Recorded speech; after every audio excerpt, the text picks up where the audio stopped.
Well, Razorback fans, it is a What If Wednesday, and we got some great what if scenarios to play out. But the number one suggested what if scenario: what if Arkansas never joined the SEC? Let's talk about it on today's Locked On Razorbacks podcast.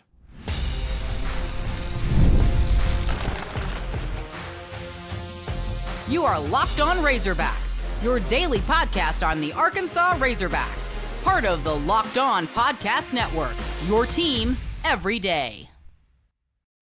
Welcome into the Locked On Razorbacks podcast. I am your host, John Nabors. I am also the host of Inside Arkansas Live, which you can catch every weekday starting at noon on Inside Arkansas and InsideArkansas.com. This episode is brought to you by Monarch Money. Take control of your finances with Monarch Money. Use code LOCKEDONCollege at monarchmoney.com for 50% off your first year. Hope everybody's having a wonderful, wonderful Wednesday as we're going to have some things to discuss and doing with some Razorback baseball, at least, in some of the additions, and a big addition, at least, that they made for the transfer portal and everything. So we'll talk about that. But as you all know, and if some of you have been listening to my Locked On Razorbacks podcast for a while now, you will know that I really enjoy talking about what if scenarios. But I try to save them for summertime because, as we know, things kind of slow down a little bit. But we still want to dive into some of the means of everything, some of the ins and outs, some of the scenarios, and it can be past scenarios or future scenarios when it comes to that case. So I asked on social media, on my Twitter account, just talking about the what if scenarios and what some of them you'd like to hear, because we'll just do this once a week on a Wednesday, unless something crazy happens and breaking news and all of that. But I think it's fun. I think it's fun to have that discussion because a lot of you have probably had similar topics discussed with your fellow Razorback fans. Maybe you're sitting at a bar and having a few drinks, a few cold ones, and you start bringing up, man, what if this did happen? Or what if this didn't happen? How would that look? How much different would it be? All of that. Well, that's what we're going to do. And so I got two of them that I want to discuss today. And these were two of the most highly recommended, or at least the highly voted on ones, dealing with the Razorbacks. And one of them is a pretty significant one. In fact, I would make an argument for the most significant one. What if Arkansas never joined the SEC? Now, the reason I feel like it's so significant is because the SEC, far and away, is the best conference in all of college athletics. I'm not saying that just because Arkansas is in it. I'm saying it because it's a reality. Now, I think the Big Ten has caught up to it, or at least narrowed the gap a little bit when it comes to money making and attention and teams and all of that. But even so, the SEC for years, for over a decade at least, was the dominating force behind college athletics. They were forward-thinking. They were ahead of the curve on every platform, on every way.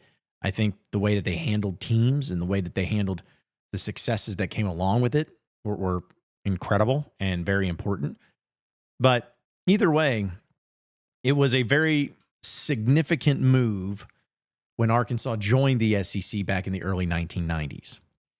Now, I was alive, but I was not like coherent. I wasn't old enough to remember when Arkansas joined and how, controversial it was. But I've done a lot of research on this topic over the years.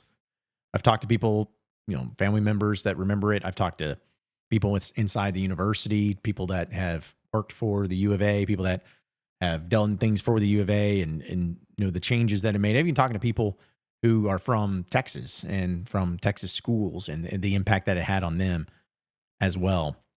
And so I will always say that Frank Broyles, who was the athletic director at the time, he did a lot of great things. And there were some things that people may not have agreed with or may not have liked, either in the moment or later on in life. But there is no doubt that the smartest, most brilliant thing that Frank Broyles did was getting Arkansas in the SEC, because that was a very controversial move. Conference realignment, as we see it today, is pretty normal. I mean, there were spans, it seemed like, to where there'd be like one or two teams that would jump, and then after 10 or so years, maybe there'd be more talk about it. But honestly, at least for the SEC, when Arkansas joined, South Carolina joined at the same time, and the SEC had 12 teams from 1991, 92, all the way up to 2014, 13. So you're talking about almost 20 years of having the team stay the same. But at the time, though, when Arkansas was in the Southwest Conference, Arkansas was the only team outside the state of Texas in the conference. There's nothing but Texas teams in there. It was Texas, Texas A&M, Texas Tech, Baylor, TCU. You had teams like, I guess it was Rice, that one too, which is so funny to think about, SMU. You had a lot of those different teams that just were in Texas. And then you were Arkansas. You were just up there in the nosebleeds, kind of on your own. So already from the demographics of everything and the success of it all, it was just already in a weird spot. You're already in a weird spot because you're so separated from everything. And there's a lot of controversies that were happening in college athletics. One of it being, of course, the scandals that were happening with pay for play. Everyone remembers the Pony Express and SMU and the issues that had, but every team was doing it. You had that. You had the corruption that was going on, and the honest truth of the fact that there was the home offices for the Southwest Conference was in Dallas. I mean, it was in Texas. And so you had all of the attention, all of the love, all of the everything just given to Texas and the Texas teams when Arkansas was always an afterthought. So it got to the point to where it was really frustrating, especially because Arkansas was having success. I mean, Ken Hatfield at the time in football was winning conference championships, winning the Southwest Conference very, very many times. Of course, Razorback basketball was really starting to get going. And Nolan Richardson and having Todd Day, Lee Mayberry, Oliver Miller, all of that. And they owned the Southwest Conference when it came to basketball. So it's not like Arkansas didn't get the attention because they weren't good. They were not getting the attention or not getting the respect that they deserve because they were not in Texas. So that was just one of the many things. But then Arkansas had an opportunity to join the SEC. And the craziest thing about the SEC and what made it so great and so makes so much sense for Arkansas was revenue sharing, not in the same way that it is talked about today, but essentially where all teams, members of that conference, the money that was made, whether it was through television or bowls or whatever, was put into a big pot and distributed evenly. Revenue distribution was given evenly to all teams, all members. Now, some would probably take issue to that. It's like, well, if I'm this big time team and I'm the one that's getting all the money, I shouldn't have to split it and get the same amount of money as these other teams that aren't as good. Well, we can make that argument. But how you're able to maintain the high competitive nature and how you're able to maintain people staying in conference is when, hey, we're all in this together. We're going to make we're going to make a ton of money in it, no matter what, because we're all going to have different things that we contribute. Sometimes certain programs have football, certain programs have basketball, certain programs have baseball, but things move, things change around. Here in 5 years, you never know who will be on top. Alabama was on top forever in football. Who's to know that here in 5 years they won't be one of the average teams that are out there? I mean, there's just so much changing to it, but they were able to really manifest a great approach to how you can make it work with college athletics. And then on top of that, you also add in, as years went by, the television deals and the amount of eyeballs that were on it. And then the dominance in football, where the SEC had won, however many it was, 10 straight national championships in college football. And the amount of money that college football was making, it just became an absolute powerhouse. And Arkansas was in it. It wasn't based on anything else than Arkansas just making the jump, making the move, and they got in it. But if they hadn't have done all of that, the Southwest Conference was doomed at some point and ended up breaking up, I believe, in 1996. But it was going to be inevitable that this conference in the Southwest Conference was going to blow up. And when that happened, if Arkansas had not joined the SEC, more than likely Arkansas would be in the Big 12. I don't know if they would still call it the Big 12 at that point, but it would only make sense because, you got Norman and Stillwater just a few hours away. Arkansas is fairly close. It makes sense being in Big 12 territory. You have Missouri up there. You had Kansas State up there, Iowa State, Nebraska, which was in the Big 12 at the time. It just made geographic sense, and Arkansas would have been in that conference, been with those teams, been part of the Big 12 North, more than likely, if that all happened. So you would have been there. And now, if that would have been the worst thing in the world, I don't think so. I mean, it's not like it was just a joke of a conference. You still would have been competitive, and you still would have had maybe some more conference championships because maybe it's a little bit easier to deal with. But overall, you would have been in that conference and found ways to, make it work and be successful. But the biggest thing about it is, where would you have been when the conference realignment happened again? For instance, when Oklahoma and Texas joined the SEC, the Big 12 almost was in shambles.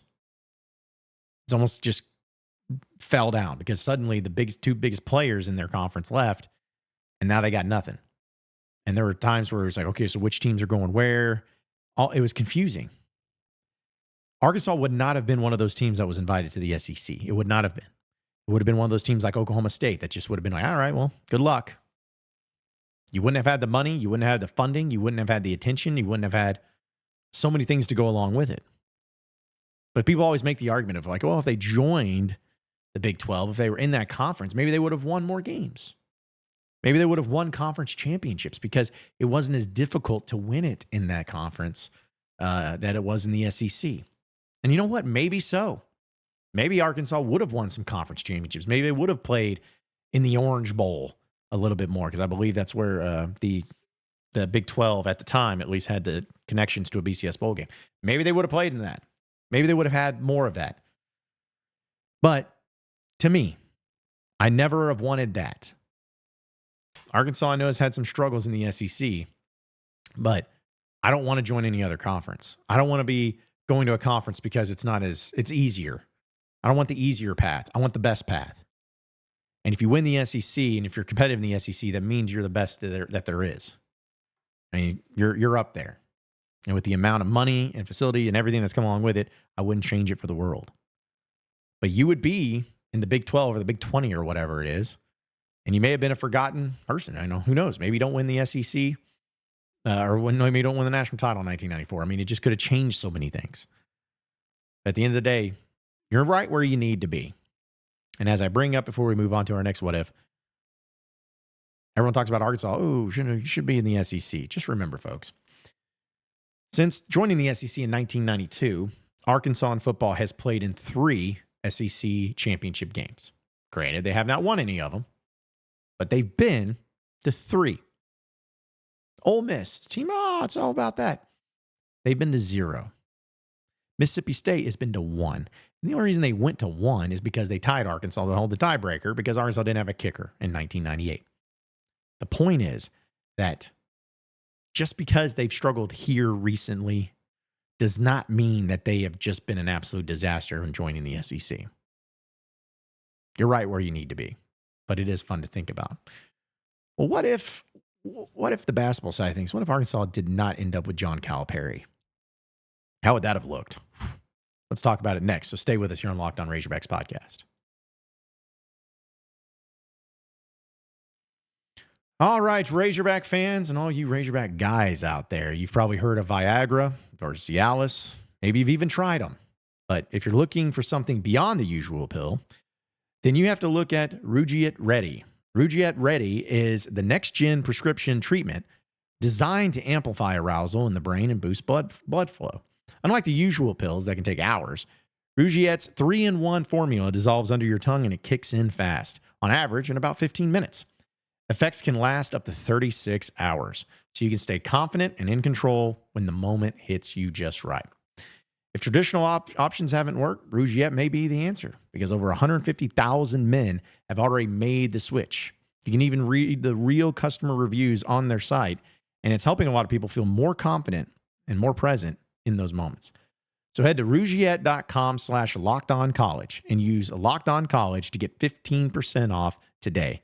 That's RUGIET.com/LockedOnCollege and use promo code LockedOnCollege for 15% off your order. All right, so moving on into the next segment of the Locked On Razorbacks podcast. Continuing on with the what if game.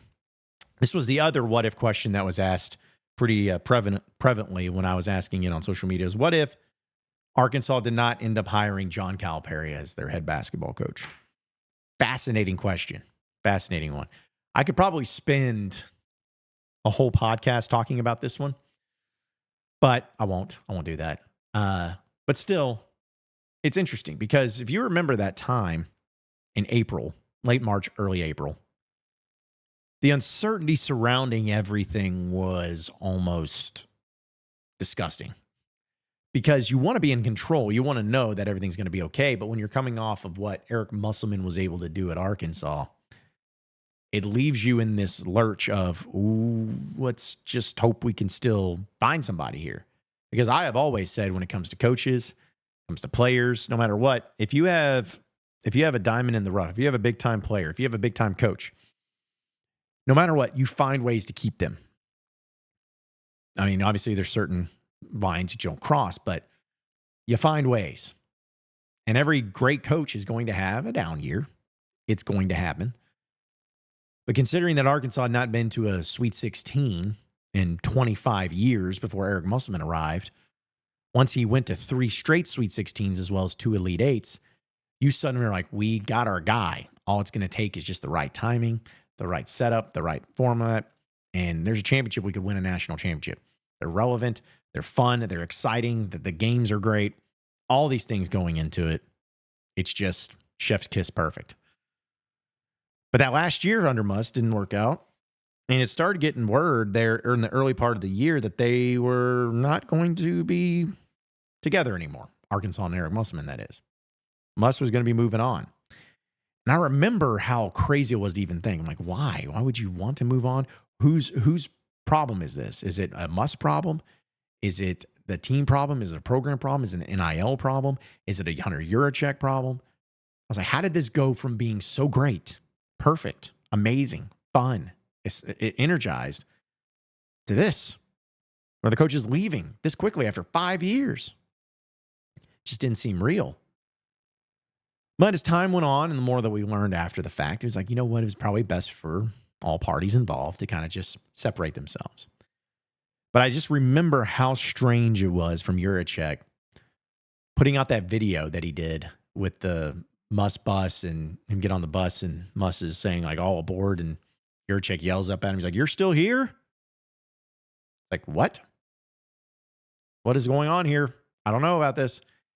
And then, him going on that podcast randomly in California or whatever, kind of going off about Muss and making it sound like he wasn't going to be here. And there was just weird stuff all surrounding that where everyone's like, okay, who is wrong here? What's happening? Why are people doing this? This is the basketball program. Let's take this a little serious. Well, long story short, craziness happened. You separated. You hired John Calipari. Now, no one saw that coming. No one saw that coming. No one had a report of it. I'll never forget how crazy it was. It still, for a long time, didn't seem real that John Calipari left Kentucky to come to Arkansas. It just wasn't even on anyone's radar. But here he is. But I'm going to tell you guys, it concerns me thinking back to that time if they had not hired John Calipari. I don't think they would have ended up with a great coach. I think that they got told no in certain regards because of contracts, because of, format of how it was going to be provided, maybe some certain guarantees that weren't going to be made. I think negotiation processes for some of the coaches that could have ended up here, like a Chris Beard, I don't think they went as well as they probably should have. Now, is there someone at fault for that? Possibly. Is it Arkansas? Is it Yurachek? But was it their agents, the coaches' agents? I mean, it could have been a numerous amount of things, but there's no doubt that there was some problems going on with the negotiations and why it was going the way it did. And then names started coming out about Jerome Tang over at Kansas State, Darrell Walker at Arkansas being thrown around. Everyone was like, whoa. No. This is not what it needs to be. We just had Eric Musselman. Like, we're Arkansas. Say what you want about football and everything, but we are a premier basketball program. We are. We don't need any of this stuff. We need high quality stuff. And so if you hadn't had, to be honest, if you hadn't had John Tyson step up, being great friends with John Calipari, convincing him, providing him all that he needed to succeed here at Arkansas, you may have ended up with some sort of up-and-coming coach or a coach that wasn't exactly going to inspire energy and excitement surrounding it. I think it just would have ended up being like a, okay, we'll see type of hire. And who knows? Maybe that hire, whoever ended up being, may have panned out, but there was no guarantees. But there would not have been near the attention, near the excitement, near the talent level, near the NIL amount, near anything if you were not able to get John Calipari. Honestly, that has saved this athletic department in a major way, because everyone has their certain feeling about football and how bad things are there. Couldn't imagine how bad things would get if you just had an average coach in basketball. Football's down in the tank, and then Arkansas, baseball this last year was really great, but going through 2 straight years of disappointments in the postseason, people would have been about as down in the dumps as you could possibly get. So just thankful that John Calipari is at Arkansas, and I'm thankful that it all worked out, but sheesh. I just think you needed a lot of things. I take that back. You needed one thing to go right for that one to happen, and that's John Tyson and money and friendship. Plain and simple. Arkansas baseball, though, add a big-time player to their roster from the transfer portal. We'll talk about that next, so stay with us here on the Locked On Razorbacks podcast.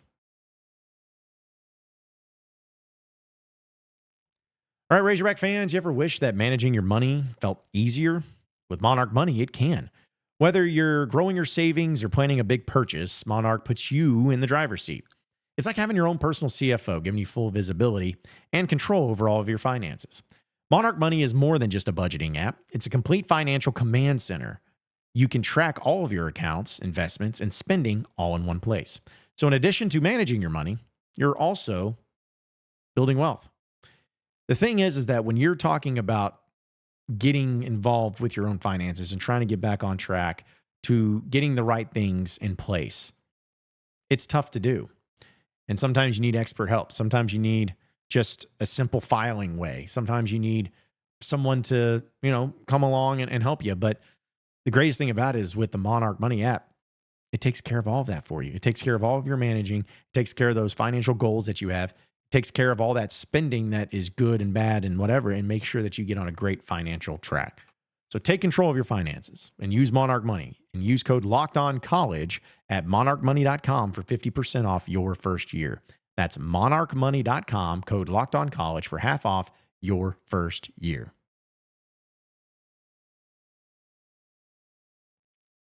All right, so final segment here on the Locked On Razorbacks podcast. All right, so shout out to Dave Van Horn and the Razorback baseball team as they were able to add a really big-time player. In this particular case, a player that Arkansas has needed. And like when I say needed, you need all the talent. You need all the success that goes through it all. But this particular player, I think if you're a Razorback fan, is the type of thing that's just like, all right, Dave Van Horn doing Dave Van Horn things. It's as simple as that. But you got, I don't know why I say outfielder there on the topic. I meant to say the infielder, but either way, Dylan Grigo, who is from Ball State, and he was a third-team All-American player this past season. He batted .376 and 14 homers and 55 RBIs with 14 doubles and 14 stolen bases. Don't know about you. That seems pretty good. That seems pretty good to have. I love the fact that, you're able to work a little bit quicker in the baseball side of things. It always felt like basketball especially was so long and was drawn out. It's like, I just get so sick of this. Well, in this particular case, a lot of the baseball things are going to be moving very quickly, which is nice because not only the players that you're adding, but also the type of players that you'll be bringing in. So Dylan Grigo, he was a shortstop, and you would feel like he would probably be the shortstop, replacing Eva Aloy, who was a Golden Spikes winner. I don't know if you heard about him. But this is a guy that has played 3 years at Ball State. And his freshman year, he batted .286, .242 in his sophomore year, but jumped up .376. I mean, that's outstanding. He did a really good job of just getting on base in general. 14 home runs over at Ball State. He was a highly coveted player that a lot of different schools were looking out after him and trying to get him on board with it. But not only that, too, but I think it's very fascinating if you ever look at just sheer numbers. Like, for instance, the strikeouts. In 2024, he struck out 39 times while batting .242. All right? Not exactly the best thing ever, but his on-base percentage was 32.8%. Last year, 44 strikeouts. So you're talking about just 5 more strikeouts, just 5 more. Whenever he was batting .376 and his on-base percentage went up full 10% to 42.9. So I know it's at Ball State. I know it's not against SEC competition, but these are the types of players that can really make a difference in your team and be an immediate impact. So I know that's the great thing also, too, about Dave Van Horn in Razorback baseball. Not every year is going to be perfect. Not every year is just going to be money-making. Not every year is just going to be, the perfect season that you always want. But you always know you're going to get the high-quality, high-talented players that so many other teams want. And you're going to field a team that's going to be worthy or at least good enough to get to the College World Series. Just a nice little feeling to have if you're Dave Van Horn and the Razorbacks. But either way, appreciate each and every one of you listening and watching into the Locked On Razorbacks podcast. Be sure to like and subscribe to the podcast on iTunes or on Google Play. You can also get after me on Twitter at John Nabors Show for any questions, comments, concerns that you may have. We'll keep it going from there. Same podcast time, same podcast channel tomorrow afternoon. Have a great weekend, everybody. I don't know why I said weekend. Have a great day, everybody. See you then.